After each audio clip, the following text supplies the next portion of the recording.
Assalamualaikum warahmatullahi wabarakatuh. Waalaikumsalam warahmatullahi wabarakatuh.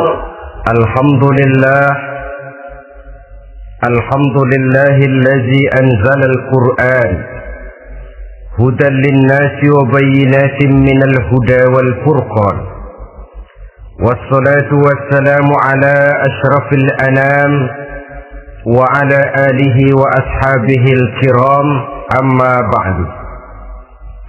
Saudara-saudara kaum muslimin rahimakumullah, setiap penganut agama di dunia ini mempunyai sesuatu kitab yang dianggapnya sebagai kitab suci. Orang Hindu punya kitab Weda, orang Buddha punya kitab Tripitaka, Yahudi mempunyai Taurat, Nasrani mempunyai Injil, penganut Konghucu punya kitab Tao Te Ching, orang Majusi punya kitab Zen Avesta, orang kebatinan punya kitab Serat Centani, Hidayat Jati, Darmo Gandul atau Gatoloco. Sementara kita umat Islam oleh Allah diberikan Al-Quranul Karim. Mengapa kita yakini Quran ini sebagai kitab suci? Pertama, ia bebas dari intervensi dan investasi manusiawi. Ia sepenuhnya, baik isi maupun redaksi, adalah produk dari Allah Subhanahu wa ta'ala. Kita yakini Quran kitab suci karena sampai hari ini belum ada seorang pun yang sanggup membuat seperti itu. Suatu kitab hanya dinamakan suci kalau dia bersih dari investasi dan intervensi manusia. Al-Quran ini sejak turunnya 14 abad yang lalu telah menantang. Wa in kuntum fi raibin mimma nazzalna ala abdina fa'tu bi suratin min misli.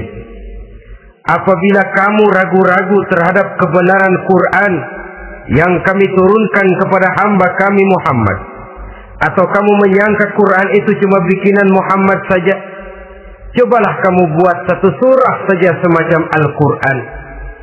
Apabila kamu tidak mampu melakukannya seorang diri, wada'u syuhada'akum, ajak seluruh teman-temanmu.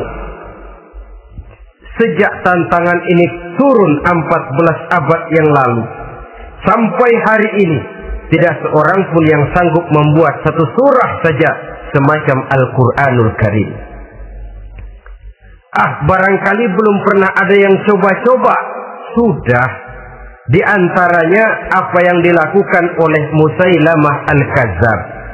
Dia mencoba membuat satu surah semacam Al-Quran yang kalimatnya sudah berbentuk bait-bait syair, tapi isinya jauh panggang daripada api. Yang kedua, kita yakini Quran sebagai kitab suci karena isi dan ajarannya sesuai dengan fitrah manusia. Suatu kitab dinamakan suci kalau ajarannya sejalan dengan fitrah manusia.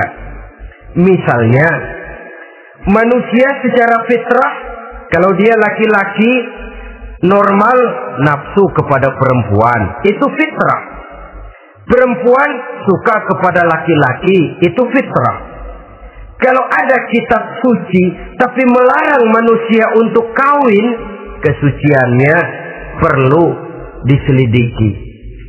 Quran kitab suci sejalan dengan fitrah manusia, maka ia menganjurkan manusia yang mampu untuk melangsungkan perkawinan. Contoh lain, secara fitrah manusia perlu makan. Kalau ada kitab suci yang melarang manusia puasa saja siang malam terus menerus, itu kan sama juga nyuruh orang mati. Quran sesuai dengan fitrah manusia, maka dalam Islam puasa wisol, puasa ngableng, apa itu istilahnya, puasa nyambung, Dari pagi sampai sore, sampai malam, sampai pagi lagi puasa terus. Bukan saja tidak boleh, malah haram hukumnya. Kenapa? Itu bertentangan dengan fitrah manusia.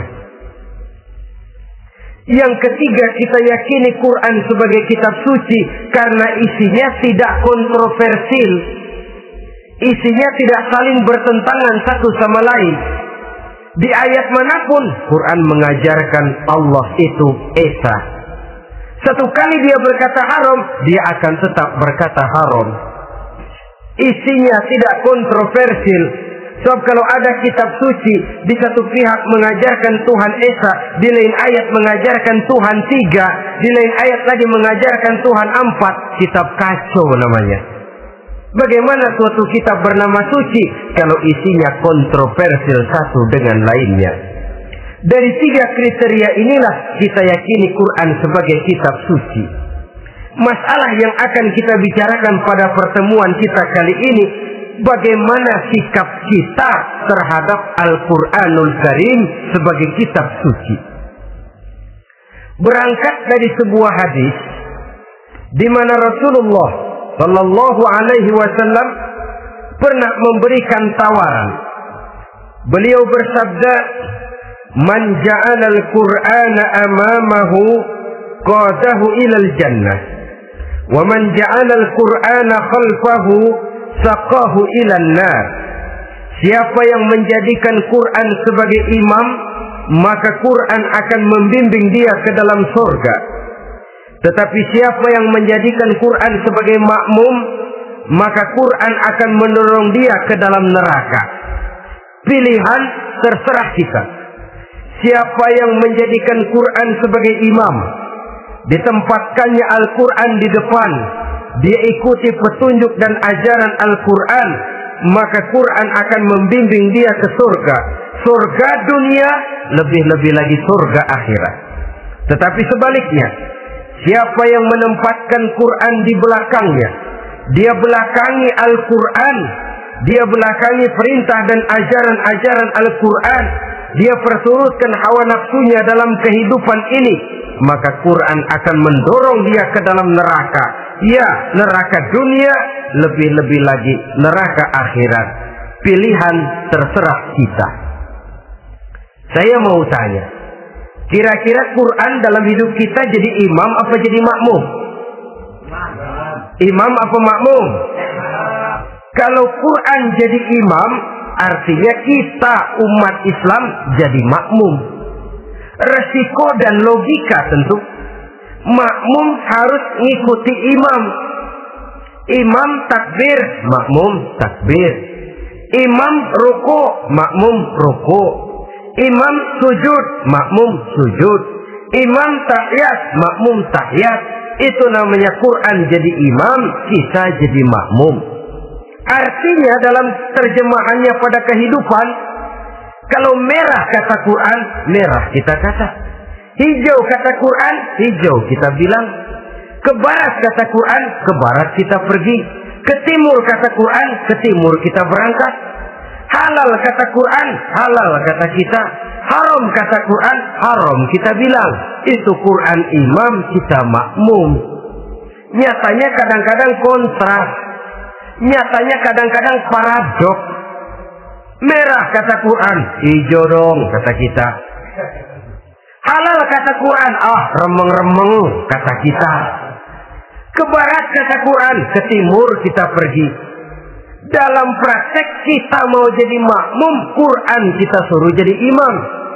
Kita sesuaikan Quran dengan selera kita. Mana-mana ayat yang menguntungkan, mana ayat yang sesuai dengan mau kita, itu yang kita baca kuat-kuat. Itu yang kita canangkan ke tengah masyarakat ramai. Tapi manakala Quran itu bertentangan dengan nafsu kita, bertentangan dengan gaya dan kepribadian kita, kita umpetin itu Quran. Kalau kita cuma umpetin lumayan, kadang-kadang kita tuduh Quran ketinggalan zaman. Kita anggap Quran tidak relevan lagi dengan situasi dan kondisi. Kalau sudah begitu, sudah menyeberang terlalu jauh namanya. Saudara-saudara kaum muslimin rahimakumullah. Inilah makna hadis Nabi yang diriwayatkan dari Imam Ali bin Abi Thalib, bersabda Rasul, "Man qara'al Qur'ana fastazharahu fa ahalla halalahu wa harrama haramahu adkhalahul jannah." Barang siapa yang membaca Al-Quran lalu memperhatikannya, kemudian menghalalkan yang halal dan mengharamkan yang haram, maka Allah akan memasukkan orang itu ke dalam surga, ya surga dunia, ya surga akhirat. Apabila kita renungi hadis ini, maka untuk berimam kepada Al-Quran ada 3 jalan utama yang harus kita laksanakan. Pertama, dari kalimat man qara'al Qur'an, barang siapa yang membaca Al-Quran. Ini artinya siapa yang ingin menjadikan Quran sebagai imam di dalam kehidupan, jalan pertama yang harus ditempuhnya menanamkan kegemaran membaca Al-Quranul Karim. Al-Quran gharibun fima baina qaumin la yaqra'una. Quran akan jadi asing, Quran akan jadi aneh kalau terletak di tengah rumah orang Islam yang tidak suka membaca Al-Quranul Karim. Jadi langkah pertama, tanamkan kegemaran membaca Al-Quran. Saya tidak menyalahkan kalau remaja kita gandrung kepada Stevie Wonder. Baik kalau mereka senang kepada suara emasnya Michael Jackson atau suaranya Madonna. Tapi kalau sampai harus mengalahkan kecintaan mereka kepada membaca Al-Quran, ini ironi. Sebagai orang tua, kalau anak-anak kita buta huruf Latin, katanya menghambat pembangunan. Bahkan pemerintah saja menggalakkan bebas 3B itu. Buta aksara diantaranya, supaya rakyat bisa membaca huruf Latin. Kalau anak-anak kita buta huruf Latin, katanya menghambat pembangunan. Bagaimana kalau anak-anak kita buta huruf Quran? Jelas saja menghambat proses kesadaran dan kebangkitan dari dunia Islam itu sendiri. Satu contoh ringan. Dulu sebelum pembangunan merata, listrik belum lagi masuk desa, kampung gelap, rumah pakai lampu minyak. Kalau kita masuk kampung, terasa banyak orang Islam. Kenapa? Di rumah sebelah sana kita dengar anak muda sedang latihan baca rawi, sebelah sini ibu-ibu sedang selawatan, di rumah sana remaja sedang baca Quran. Pembangunan maju, listrik masuk desa, alhamdulillah. Tapi apa yang kemudian terjadi? Proses pergeseran nilai. Setelah listrik masuk desa, radio main kenceng-kencengan, televisi main gede-gedean, baca Quran sudah barang aneh, langka. Tengoklah sekarang kalau kita masuk kampung, ada yang remaja sedang baca Quran, rasanya kok aneh, nggak umum. Sesuatu yang baik malah menjadi nilai-nilai keanehan. Saudara-saudara kaum muslimin rahimakumullah, tanamkan kegemaran membaca. Dalam satu hadis Nabi pesan, nawiru buyutakum bitilawatil Quran, sinari rumah tanggamu dengan bacaan Quran. Sebab listrik ini cuma bisa menerangi gelap, tapi tidak akan sanggup menerangi hati manusia. Quran produk Allah, dibaca dalam segala keadaan, tepat dan pantas. Lihat saja, orang sedih baca Quran, terhibur. Orang gembira baca Quran, tidak lupa diri. Di rumah mewah ada yang baca Quran, bagus. Di gubuk reot di pinggir kali ada yang baca Quran, cocok. Orang kawin dibacakan Quran, bagus. Orang mati dibacakan Quran, tidak jelek. Dalam segala keadaan, in all season, bahasa kerennya, dia pantas dibaca. Saudara-saudara, bahkan orang sakit gigi pun kalau dengar baca Quran tidak marah. Coba lihat. Dia senang benar lagu Michael Jackson, tapi giliran sakit gigi, coba setelin lagu Michael Jackson. Kalau nggak mencah-mencah, kamu gila apa nggak tahu saya lagi sakit gigi? Tapi coba bacakan Quran, dia pasti tidak marah. Begitu besar daya pengaruhnya.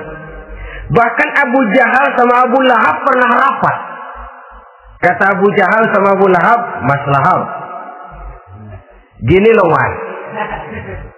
Kenapa? Ini saya pikir-pikir salah satu yang menyebabkan kenapa saudara kita banyak ikut ajaran Muhammad. Mereka kalau sudah dengar bacaan Quran terpesona. Jadi kita blokir saja. Caranya gimana? Kasih pengumuman kepada Quraisy, jangan sekali-kali mau dengerin Muhammad baca Quran. Kamu juga jangan. Dan kamu, saya pun begitu. Mari kita janji, tidak mau dengar bacaan Quran. Salaman, pulang ke rumah masing-masing. Dapat 1 hari tahan, 2 hari bertahan, 3 hari, seminggu ke atas, Abu Jahal mulai ada semacam rindu, kangen, pengen dengar ayat Quran. Karena secara pribadi dia mengakui keindahan gaya bahasanya jauh lebih tinggi dari kemampuan penyair Quraisy. Isi ajarannya sangat dalam dan menyentuh segi-segi kehidupan manusia. Nggak tahan Abu Jahal, kayak dikilikin hatinya, keluar rumah mindik-mindik, umpet-ngumpet, ngempet di rumah Nabi, pengen dengar Nabi baca Quran. Rupanya Abu Lahab sama. Pikir Abu Jahal, Abu Lahab nggak bakalan keluar. Abu Lahab berpikir, Jahal pasti di rumah. Dua-duanya bareng berangkat ke rumah Nabi.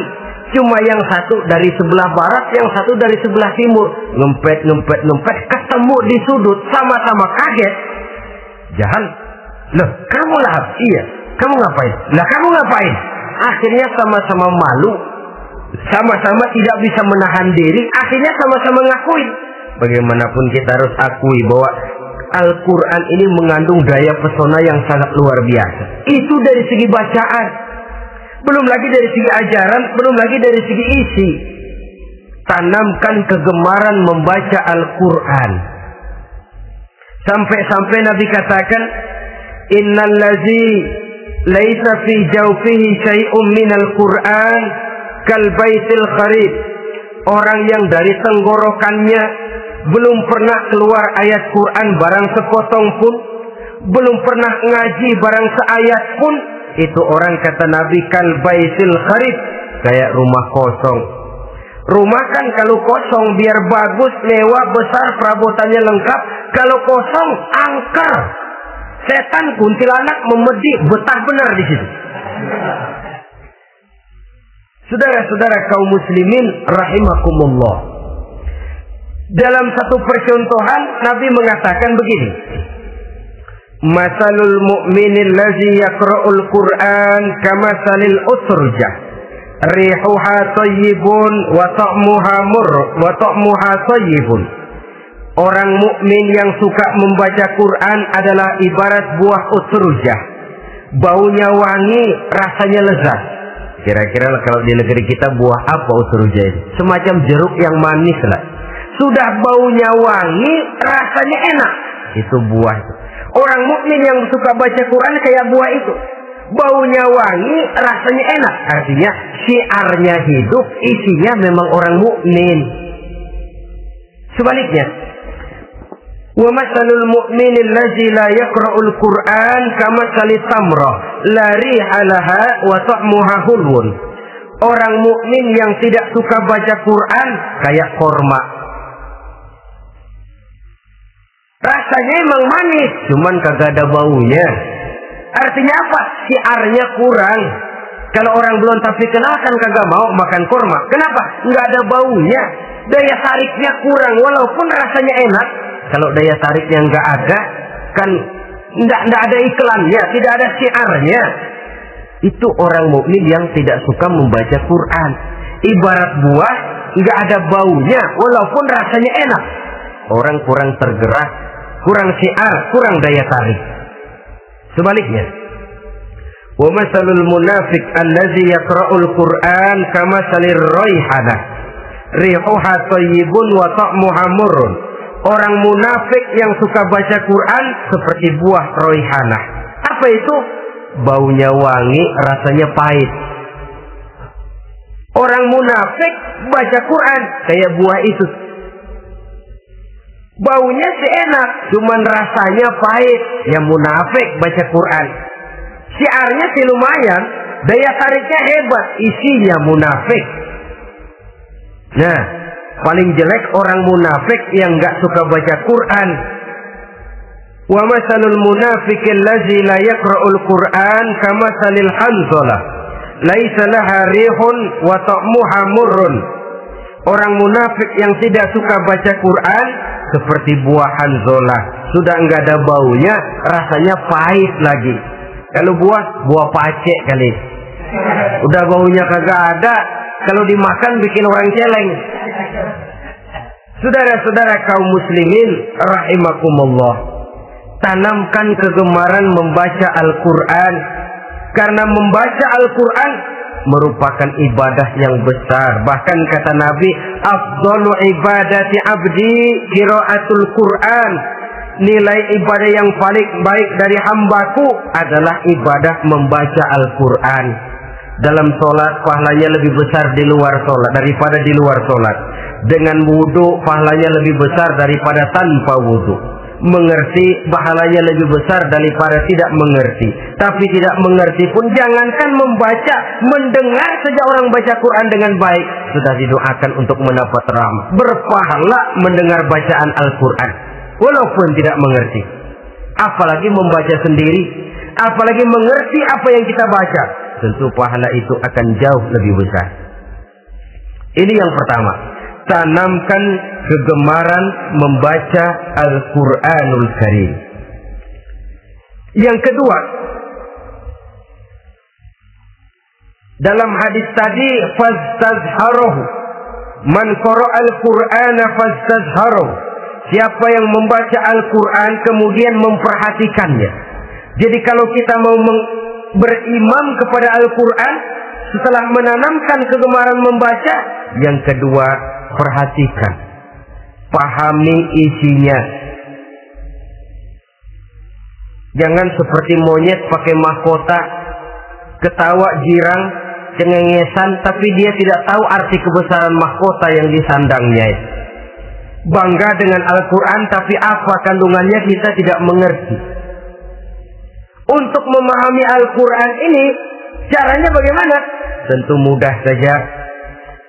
Seperti contoh, kalau kita ingin mengerti caranya bikin tahu, jangan bertanya kepada montir mobil. Montir mobil ahli betul urusan mesin, tapi kalau urusan tahu, tanya dong tukang tahu. Untuk mengerti rahasia dan seluk-beluk Al-Quran, kita harus bertanya kepada orang yang memahami seluk-beluk Al-Quran, para ulama, para kiai, para ustadz, yang kita tahu kualitas keilmuannya, kita yakini loyalitas dan integritasnya kepada Islam ini. Kenapa? Ayat-ayat Quran itu elastis. Dia dibawa kemana saja mau. Ditafsirkan menurut kemauan orang bisa. Paling celaka kalau yang belajar tidak punya dasar, yang mengajar punya maksud lain. Sesat dan menyesatkan. Yang ngajar punya nafsu ambisi, yang belajar tikus budek, yang memang tidak punya dasar apa-apa. Sekali belajar langsung tafsir. Cara wudhu yang baik saja belum ngerti, cara rukuk dan sujud yang baik saja belum bisa, yang membatalkan sholat apa ndak bisa, ndak ngerti. Sekali langsung, ndak, supaya kita langsung saja belajar langsung Al-Quranul Karim. Tidak jelek, cuma akan lebih baik kalau sebelumnya ada unsur penunjang dari nilai-nilai keilmuan dalam Islam ini. Disinilah perlunya menghidupkan majelis-majelis taklim. Sebab kalau Al-Quran hanya dipahami dan dikutak-kutik menurut maunya rasio saja, kekuatan rasio terbatas. Saya akan khawatir nantinya akan timbul pendapat-pendapat di mana Al-Quran disesuaikan dengan otak. Bukan otak ngikuti Quran, tapi Quran disuruh ngikuti otak. Contoh yang dekat saja, kalau saudara ngukur kayu pakai meteran, itu kira-kira meteran ikut kayu, apa kayu ikut meteran? Ayo, kira-kira kayu ikut meteran, apa meteran ikut kayu? Meteran ikut kayu. Bagus. Kalau meteran ikut kayu, artinya nggak ada meteran benar di dunia ini. Kayunya kependekan, meterannya dipotong. Kan begitu loh. Meteran ikut kayu namanya. Bukan meteran ikut kayu, tapi kayu yang harus ikut meteran. Otak harus ikut wahyu. Jangan wahyu disuruh ikut otak. Manusia ikut Quran, jangan Quran disuruh ikut manusia. Dan kaum orientalis, ya, orang barat di luar Islam yang mendalami, mempelajari Islam dengan tujuan mencari kelemahan Islam untuk menghantam umat Islam, itu sengaja mencari ayat-ayat yang mereka kumpulkan untuk menghantam umat Islam, supaya mereka meragukan Qurannya untuk kemudian pada suatu saat meninggalkan Quran sama sekali. Timbullah pendapat ada ayat Quran yang sudah tidak sesuai lagi katanya dengan situasi dan kondisi. Seolah-olah otak manusia sudah jauh lebih pintar daripada Al-Quranul Karim. Saudara-saudara kaum muslimin rahimakumullah, inilah yang kita berlindung dari Allah. Sebab secara demikian, dengan kata lain, kita secara tidak sadar sudah mengurangi kemahamutlakan dan kesempurnaan dari Allah Subhanahu wa ta'ala. Untuk memahami Al-Quran, maka kita harus bertanya kepada ahlinya, mengaji, menghidupkan majelis-majelis taklim. Jangan sampai Al-Quran menjadi awam di tengah masyarakat Islam sendiri. Ini jalan yang kedua, memahami isinya. Sehingga dengan demikian, manakala Al-Quran dibacakan orang, pemikiran kita tidak lagi terpusat kepada kemerduan suara orang yang membaca, tapi tertuju kepada isi yang dikandungnya.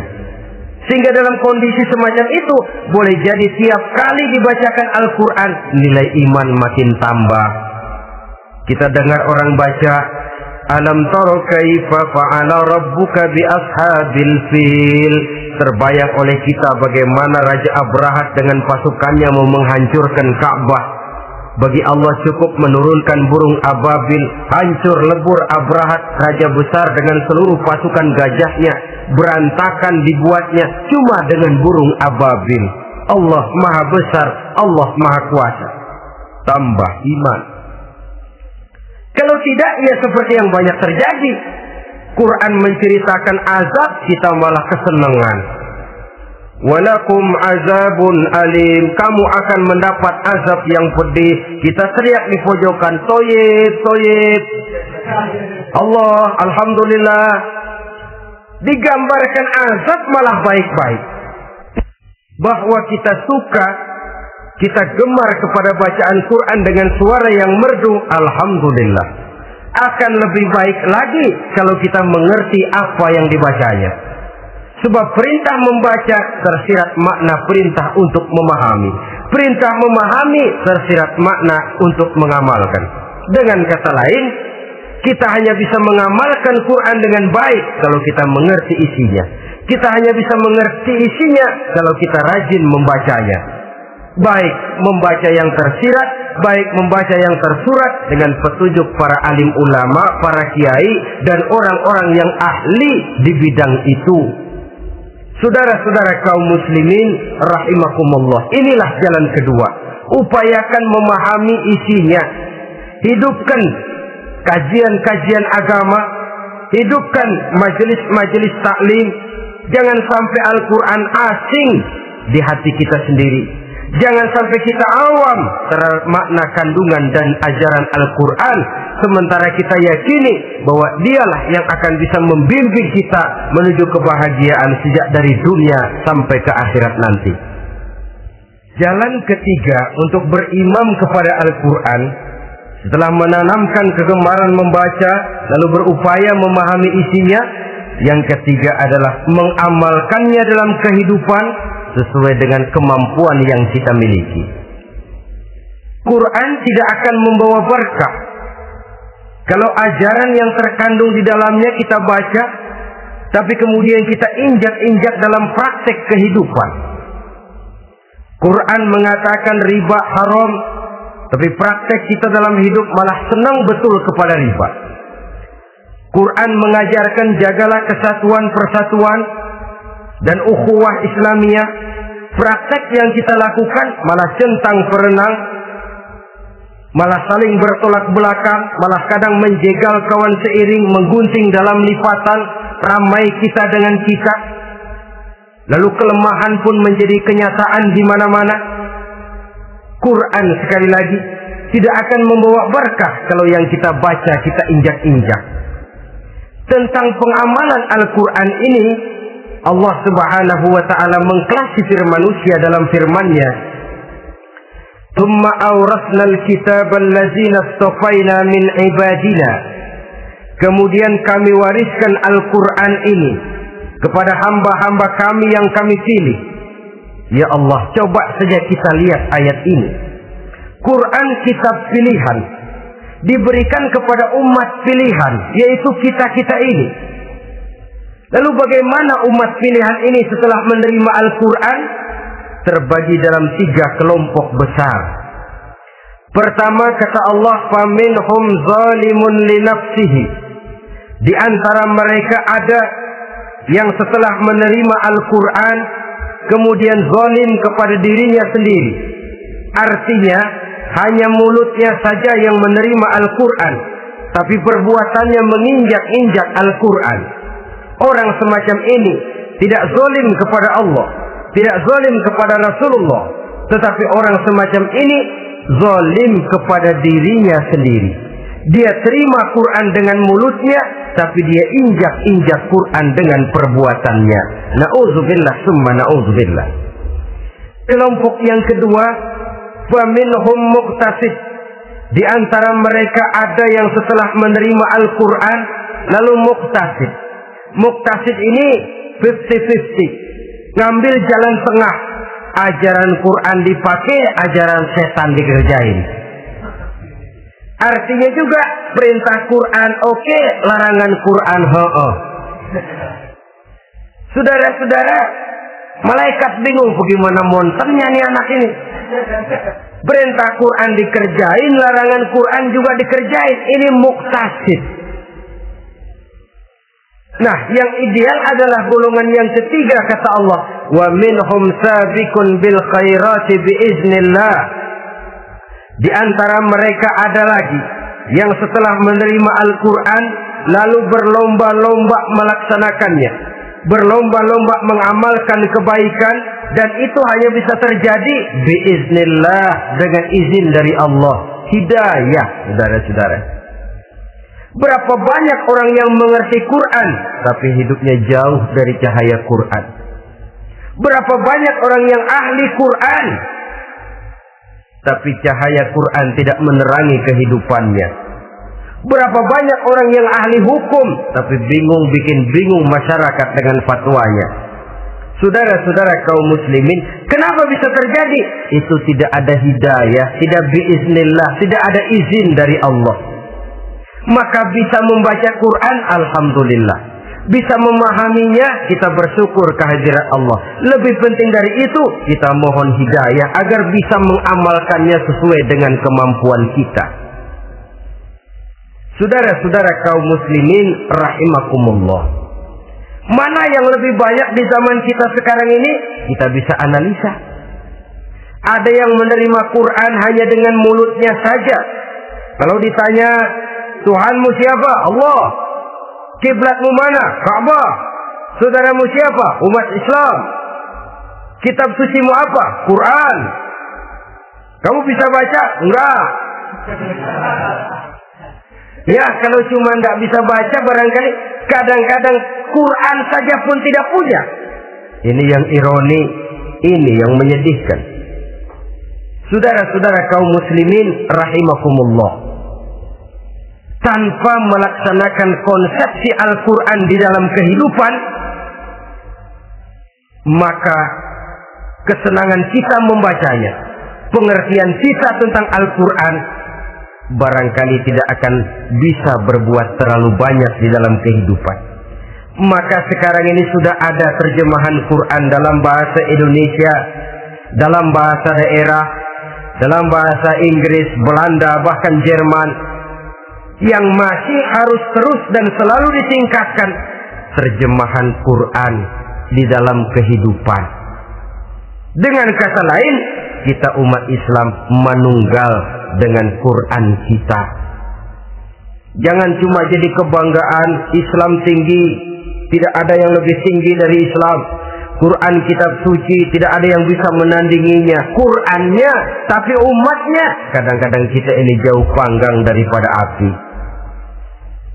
Kita bersyukur musabaqah tilawatil Quran dihidupkan dengan biaya bermiliar rupiah, sejak dari tingkat kelurahan, kecamatan, wali kota, provinsi, sampai kepada tingkat nasional, untuk menanamkan kegemaran membaca Quran. Setelah itu hendaknya diadakan peningkatan dengan upaya memahaminya, sehingga pada suatu saat boleh kita adakan musabaqah pengamalan Quran. Hadiahnya sudah langsung dari Allah sendiri. Ini yang kita perlu berlomba mengamalkan ajaran Quran. Sabiqun bil khairat, berlomba mengamalkan ajaran-ajaran Al-Quranul Karim. Nah, oleh karena Al-Quran ini dalam bentuknya yang umum kadang-kadang hanya menjelaskan satu persoalan secara global, kita memerlukan tuntunan sunnah dari Rasulullah Sallallahu Alaihi Wasallam. Umpamanya, Quran hanya mengajarkan aqimis sholat, dirikan sholat. Caranya bagaimana? Tidak ada cara sholat dalam Quran. Dari mana kita tahu cara sholat? Dari sunnah. Itu sebabnya selain Al-Quran sebagai sumber utama, kita memerlukan sunnah. Bahwa sholat pakai takbiratul ihram di Quran tidak ada. Bahwa sholat pakai tahiyat dalam Quran tidak ada. Jadi kalau orang cuma Quran saja, tidak ada sunnah itu, ya bagaimana kita bisa sholat? Quran cuma mengatakan wa atimul hajja wal umrata lillah, laksanakan haji dan umrah karena Allah. Bagaimana manasik haji? Bagaimana cara sa'i? Bagaimana cara wukuf? Bagaimana cara melontar? Tidak ada dalam Quran. Yang memuat itu tidak lain sunnah. Untuk memahami Quran dan sunnah ini, kita memerlukan orang yang menguasai Quran dan sunnah. Oleh karena itu, kita perlu petunjuk kepada para ulama. Itu sebabnya Quran sendiri mengatakan, wa in tanaza'tum fi syai'in farudduhu ila Allahi wa rasulih. Apabila kamu berbeda pendapat tentang suatu persoalan, kembalikan kepada Allah dan Rasulnya. Kembalikan kepada Allah artinya kembalikan kepada Quran. Kembalikan kepada Rasul maksudnya kembalikan kepada sunnah. Siapa yang mengerti Quran dan sunnah? Para ulama yang kualitas ilmunya kita yakini, loyalitas dan kredibilitas serta integritas keislamannya bisa menjadi panutan. Saudara-saudara kaum muslimin rahimakumullah. Dengan demikian, kalau orang berkata langsung saja memahami Quran, sekarang kan sudah banyak terjemahannya, tidak usah lewat ulama-ulamaan. Saya tidak mencela, cuma agak mengkhawatirkan kalau dia memahami Quran cuma sekedar lewat terjemahannya saja, sangat mungkin jadi dia bisa salah paham. Kita memerlukan bantuan sunnah, kita memerlukan petunjuk para ulama yang menguasai di bidang itu. Kembalikan kepada Quran dan sunnah artinya bertanya kepada orang yang memahami Quran dan sunnah. Nah, dengan begitu kan akan terjadi perbedaan pendapat. Perbedaan pendapat sesuatu yang halal sepanjang tidak menyebabkan kita berpecah belah. Halal berbeda pendapat, asal diletakkan pada proporsinya. Apalagi kalau perbedaan pendapat itu cuma masalah teknis, bukan masalah prinsip. Kenapa tidak pulang saja kepada tuntunan Quran? Lana a'maluna walakum a'malukum. Kami akan mengamalkan amalan yang kami yakini benarnya. Saudara persilahkan mengamalkan amalan yang saudara yakini benarnya. Sama-sama punya alasan, sama-sama punya dalil. Tidak usah saling menyalahkan. Tidak usah saling mengklaim, merasa yang paling benar, orang lain salah semua. Kemukakan argumen, jangan sentimen. Harus dengan semangat mencari kebenaran, bukan untuk mencapai kemenangan. Kalau sentimen lebih penting dari argumen, kalau kemenangan lebih diutamakan dari mencari kebenaran, yang berlaku kadang-kadang gengsi. Kalau sudah gengsi, yang bicara emosi. Kalau sudah emosi, istilah kita di kampung ngambek. Gedean ilmunya sama ambeknya. Kadang-kadang, saya kalau nggak jadi imam nggak mau sembahyang di situ. Kalau nggak jadi imam, orang lain dianggapnya kagak sah sembahyangnya. Pokoknya kalau nggak ngaji sama saya, Islamnya kurang benar. Mengklaim. Perbedaan pendapat wajar, halal, asal tidak menyebabkan kita berpecah belah. Dan sewajarnya kita lebih berusaha mencari titik pertemuan, memperbesar persamaan, dan bukan mengutak-utik perbedaan. Kadang-kadang inilah penyakit kita nih. Satu kunut, satu tidak sembahyang subuhnya, bisa RT. Satu usoli, satu tidak, bisa RW. Satu azan sekali Jumatan, satu dua kali, bikin masjid lagi. Kenapa bukan persamaannya yang dicari? Kenapa justru perbedaannya yang diperbesar? Yang masalah macam ini sampai kiamat tidak pernah selesai. Kan lebih baik kalau kita ditanya orang, Pak, sholat subuh itu pakai kunut apa tidak sih? Kalau saya pakai. Kalau yang tidak pakai kunut bagaimana Pak? Betul, kata yang tidak pakai. Jadi yang pakai kunut betul, betul karena saya pakai kunut. Yang tidak juga betul, betul kata yang tidak pakai. Kalau yang kunut betul, yang tidak kunut betul, lalu yang salah yang mana Pak? Yang salah yang subuh nggak sembahyang. Lebih objektif, proyek garapannya ada, umat tidak berpecah belah. Ini yang konyol, kadang-kadang khutbah Jumat pakai membongkar khilafiyah, menghantam tahlil, menghantam kunut. Selesai sembahyang Jumat, apa yang terjadi? Umat resah, masyarakat gelisah, polemik timbul, masalah tidak terselesaikan.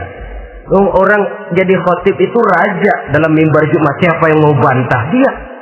Kalau memang mau buka itu persoalan khilafiyah, buka dalam forum khusus. Adakan pengajian, jelaskan masalahnya secara luas, mendasar. Jangan mengklaim dan memponis.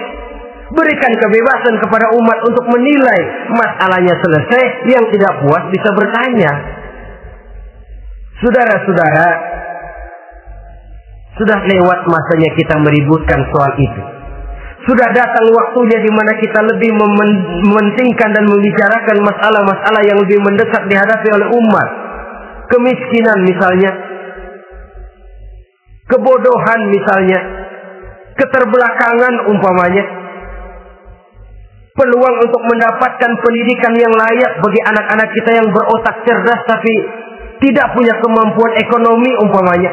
Itu akan lebih objektif ketimbang kita membicarakan masalah-masalah yang sampai kiamat tidak akan pernah selesai, yang hanya akan menyebabkan kita menjadi lemah, persatuan koyak, solidaritas sosial lalu menurun, saling curiga menjadi tumbuh karenanya, dan pada akhirnya kita tidak akan pernah bisa berbuat banyak.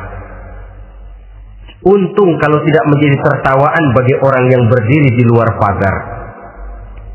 Saudara-saudara kaum muslimin rahimakumullah.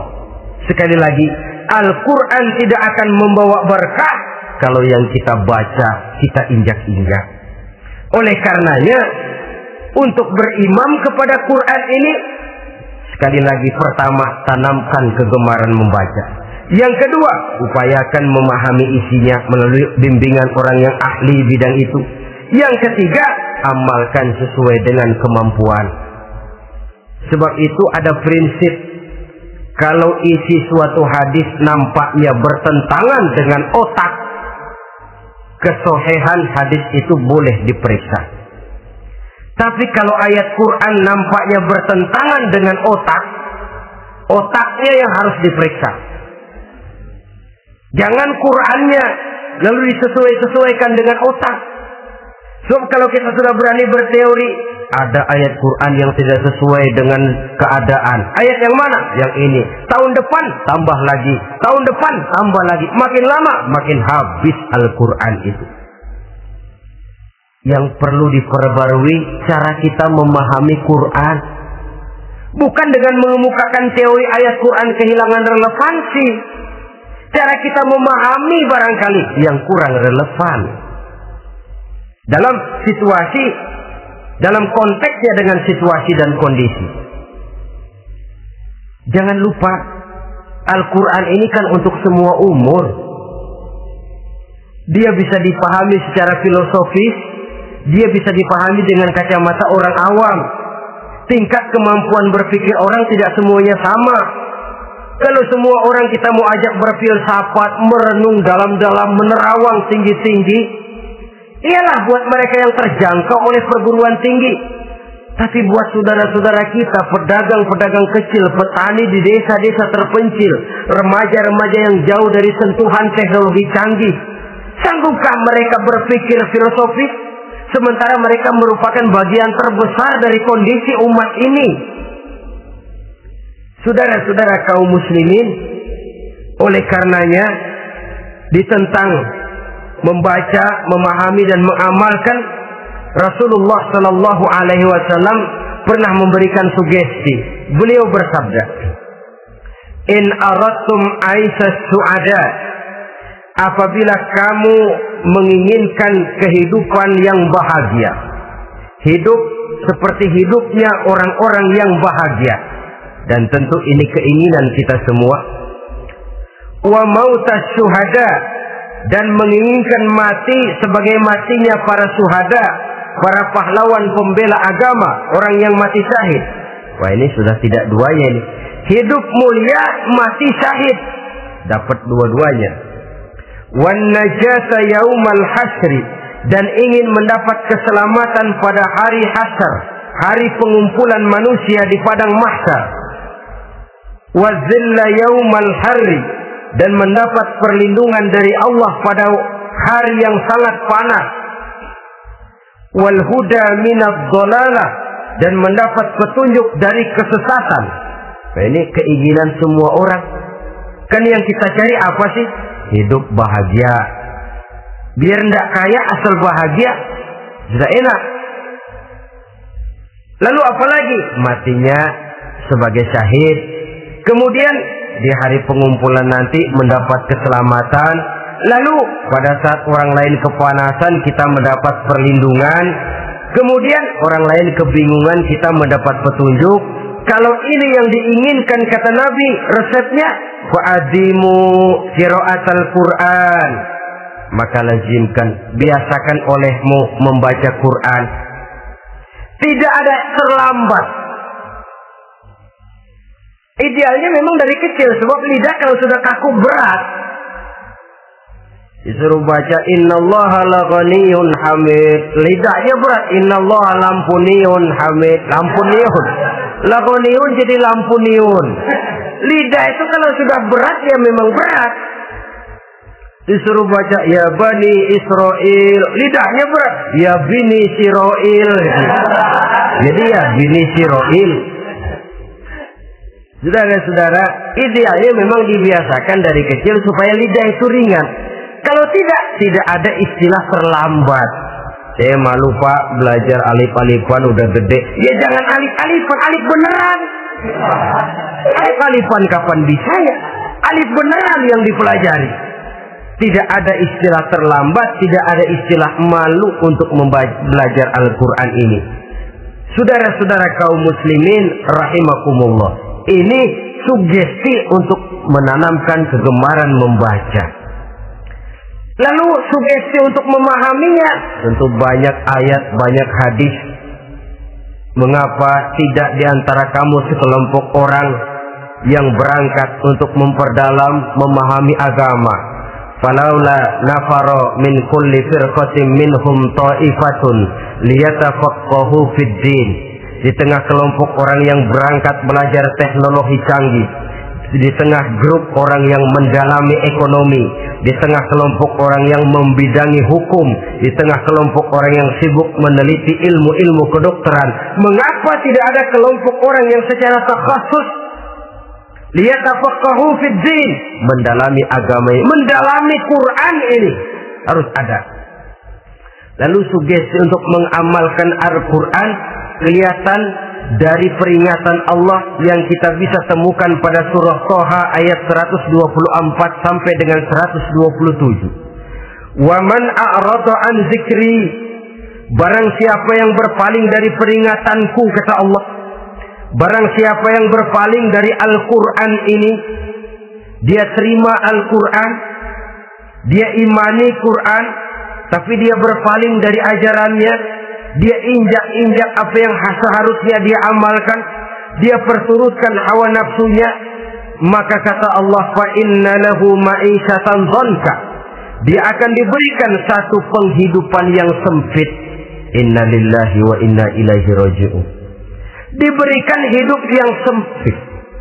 Kalau hidup sudah terasa sempit, bagaimanapun luasnya rumah, sempit. Kalau hidup sudah terasa sempit, bagaimanapun banyaknya harta, sumpek. Kalau sudah hidup ini terasa sempit, bagaimanapun luasnya pergaulan, tidak ada tempat kita bertanya, melarikan persoalan, membagi rasa. Siapa yang berpaling dari Quran, dia akan diberikan penghidupan yang sempit. Bukan dagangnya tidak untung, bukan kerjanya tidak digaji, tapi kesempitan hati lebih bahaya loh dari kesempitan ekonomi. Itu di dunia. Di akhirat, wa nahsyuruhu yaumal qiyamati a'ma. Di akhirat nanti dia akan dikumpulkan oleh Allah dalam keadaan buta. Ya Allah, ya Rasul. Padahal ke akhirat kita baru tumben. Sekali ke akhirat buta. Masya Allah. Di tempat kita lahir saja, kalau tadinya kita melihat, tahu-tahu menjadi buta, kita bingung. Padahal jalan sudah pernah kita lihat, arah sudah pernah kita tahu. Bagaimana di padang mahsyar nanti? Kemana jalan yang akan ditempuh? Kepada siapa kita hendak bertanya? Mana teman, mana istri, mana anak? Buta pula kita.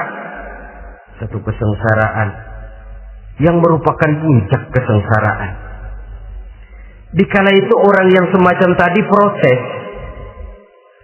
Rabbi, lima hasyartani a'ma wa qad kuntu basira. Wahai Allah, kenapa hari ini saya dikumpulkan dalam keadaan buta? Padahal ketika di dunia dulu saya melihat, saya menyaksikan gunung yang menjulang tinggi ke angkasa, saya melihat lautan yang luas terhampar biru membentang, saya saksikan tanah sawah luas menguning, saya saksikan keindahan alam. Di dunia saya melihat Allah. Kenapa sekarang saya dikumpulkan dalam keadaan begini? Protes dia, tidak terima dia. Allah jawab, kadzalika atatka ayatuna fanasitaha. Kata Allah, begitulah memang. Dahulunya waktu di dunia telah datang ayat-ayat kami kepadamu, telah turun Al-Quran, telah datang agama, fanasitaha, tapi kamu lupakan dia, kamu lupakan Quran, kamu lupakan Islam. Datang ayat, turun Quran, turun agama, kamu belaga pilon, kamu belaga enggak tahu. Wa kadzalikal yauma tunsa, maka hari ini pun begitulah kamu dilupakan. Sebagaimana dulu waktu di dunia, kamu telah melupakan ayat-ayatku, melupakan kitabku, melupakan ajaran-ajaranku. Hari ini kamu pun dilupakan. Seolah-olah Tuhan cuma nggak bilang, mereka protes, Tuhan, kenapa saya buta padahal di dunia saya ngelihat. Kata Tuhan, kalau bahasa kita, lu rasain. Lu sih, kenapa dulu di dunia? Pura-pura nggak lihat. Kenapa waktu di dunia? Pura-pura nggak tahu. Kenapa waktu di dunia kamu lupakan Quran? Maka hari ini pun engkau kami lupakan. Wa kadzalika yauma tunsa wa kadzalika najzi man asrafa wa lam yu'min bi ayati rabbih wal azabul akhirati asyaddu wa abqa. Demikianlah kami membalas orang yang berlebih-lebihan, orang yang melampaui batas dan tidak mau beriman kepada ayat-ayat Tuhannya, dan sungguh siksa akhirat itu lebih dahsyat dan lebih kekal. Siksa dunia mungkin kelaparan, kekurangan ekonomi, kekurangan pakaian, tapi berapa hari paling lama seumur manusia? 70 tahun umur kita, ya paling lama begitulah. Tapi siksa akhirat, kesengsaraan akhirat, kesengsaraan neraka, asyaddu wa abqa, lebih dahsyat dan lebih kekal. Di zaman sekarang orang bukan cuma berbuat potong kompas, berpikir pun potong kompas, berpikir pun ngambil jalan pintas. Dia lebih memilih kesenangan yang sedikit dengan mengorbankan kesenangan yang abadi. Dia mengejar surga yang sebentar dengan menghancurkan surga yang kekal.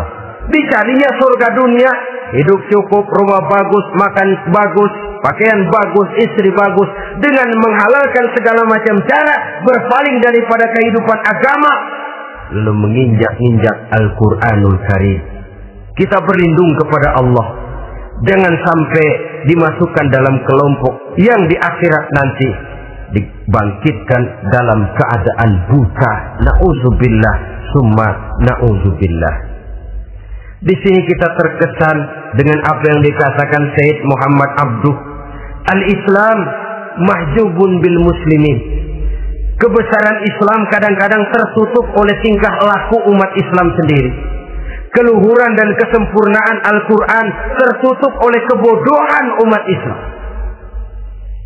Sedangkan untuk mengungkapkan rahasia Al-Quran ini diperlukan keahlian yang kompleks.